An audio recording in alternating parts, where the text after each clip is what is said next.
Hello Bookish friends, welcome to another Bookish talk video. In this video, I'm going to do a sort of like a discussion tag, which is my reading life in 10 books tag. I decided to do this tag because it seems like I really enjoy talking about my reading life and reading process when I did my evolution as a reader tag and also reader's problems tag. Sort of wanted to complete the trilogy by doing this tag in my Bookish talk video series. My reading life in 10 books tag was originally created by VictoriaM, but she does not have a channel, and she let Kelly at Books I'm Not Reading to debut this tag. Really liked her video and the following video because it makes us learn more about the booktuber that we have. There is only one prompt for this tag, which is tell us about the 10 books that most strongly formed you as a reader. From the first book you read on your own, perhaps, to today, and why they are significant. Like the prompt says, I chose 10 very significant books. Some of those books are among my favorite books, but some are sort of like a turning point in my reading life. First book is actually no surprise at all, which is Pollyanna. This book was the first book that I fell in love with. I read and reread this book and the following books in the Pollyanna series many times. As well as this being the first book that I fell in love with, I sort of had a childish crush on Pollyanna's love interest and then her husband, Jimmy Kent. And he was the ideal male for me for a very long time. The second book is And Then There Were None by Agatha Christie.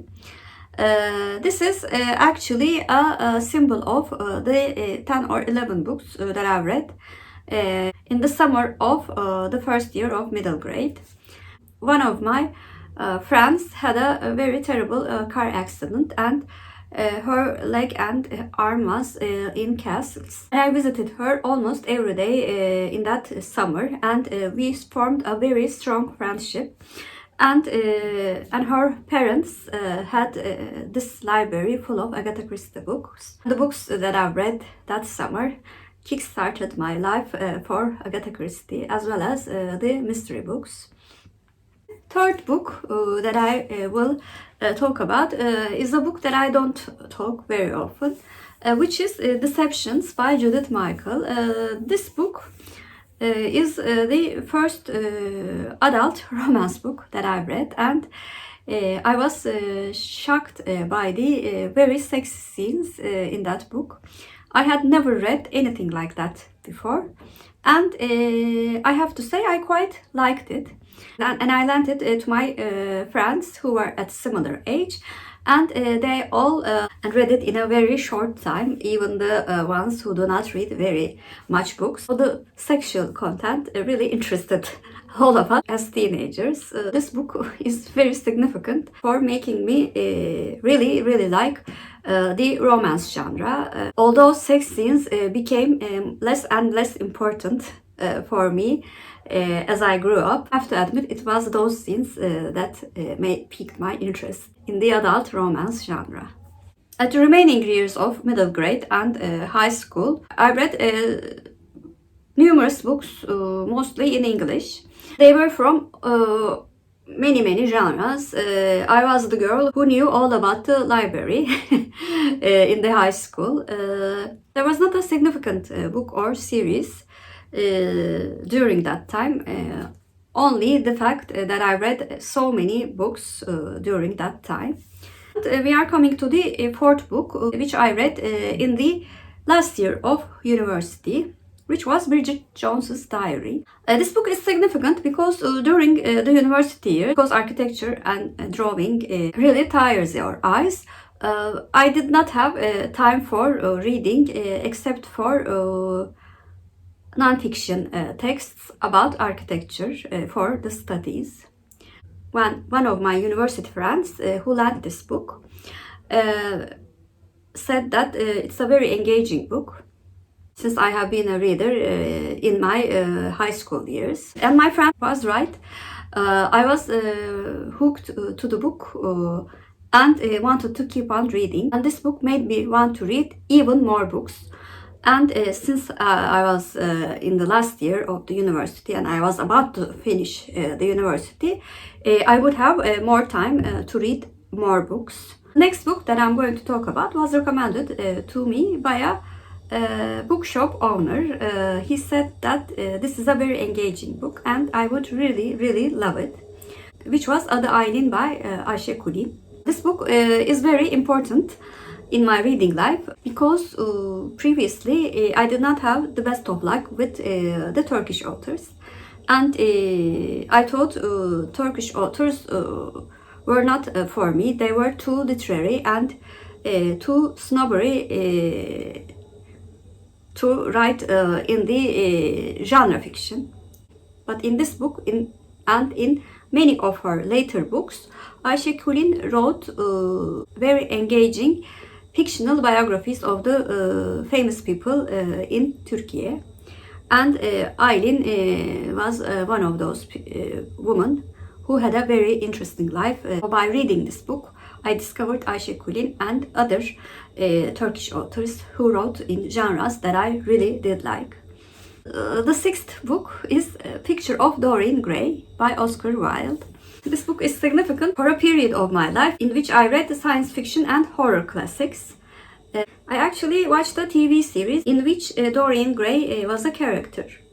And in order to fully appreciate that TV series, I felt like I needed to know the original stories of those characters from the literature. In that period, I also read about Frankenstein, Dracula, and other H.G. Wells science fiction classics. Since Picture of Dorian Gray by Oscar Wilde was the first book that I read and loved, I chose that book for that list. The seventh book is Anne of Green Gables.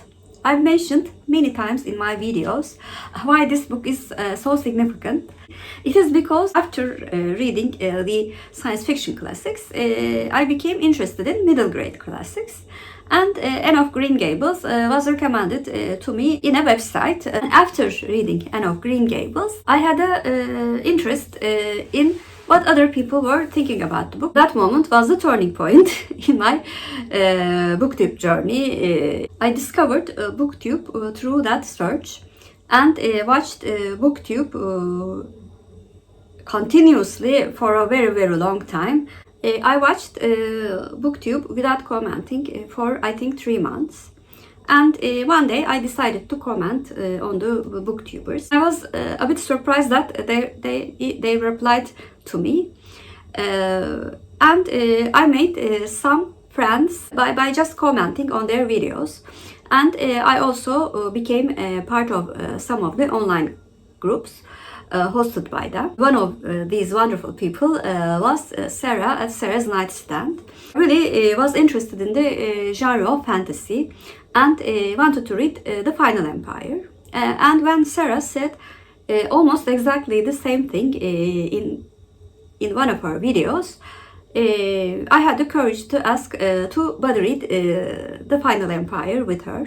That was my first buddy read. Aside from loving the book and really falling in love with Brandon Sanderson's writing style, I also fell in love with the idea of sharing the thoughts in detail with other friends and being more social internationally. Sarah really supported me in that journey, as well as the booktuber whom I buddy read the next book that I'm going to talk about, Memoirs of a Geisha by Alton Gordon, Christie at Books and Gems. The reading experience was great. We talked so much about the book as well as other things, and when Christie said that she would visit Turkey in 2019, I immediately said we should meet wherever you are. Luckily, they came here, and I had the privilege of showing one of the best views of my city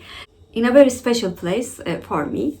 During that visit, she encouraged me to start a channel. I will never forget her word. You will not lose anything if you fail. But if you really like the idea of being a booktuber, you will have a community of your own, which will be very, very special and dear to you. Of course, being very experienced, she was very right.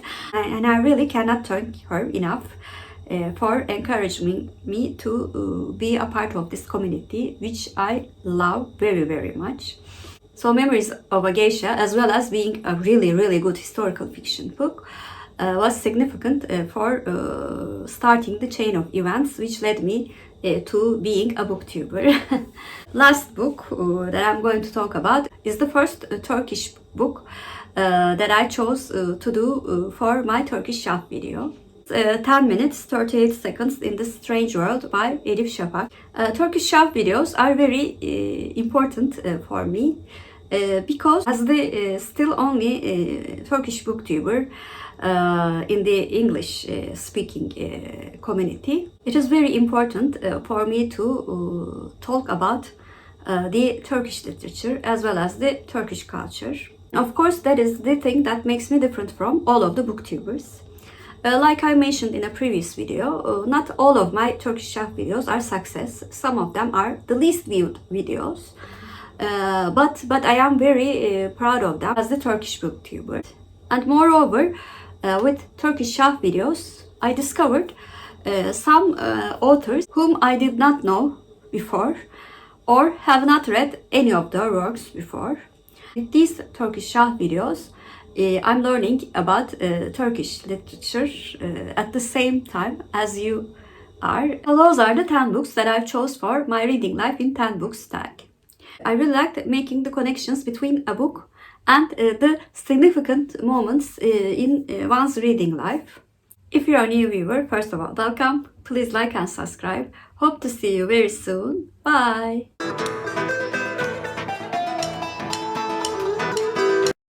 As for Turkish word of the day, I'm going to choose second. Second means saniye in Turkish, and saniye is our Turkish word of the day. Have a good day.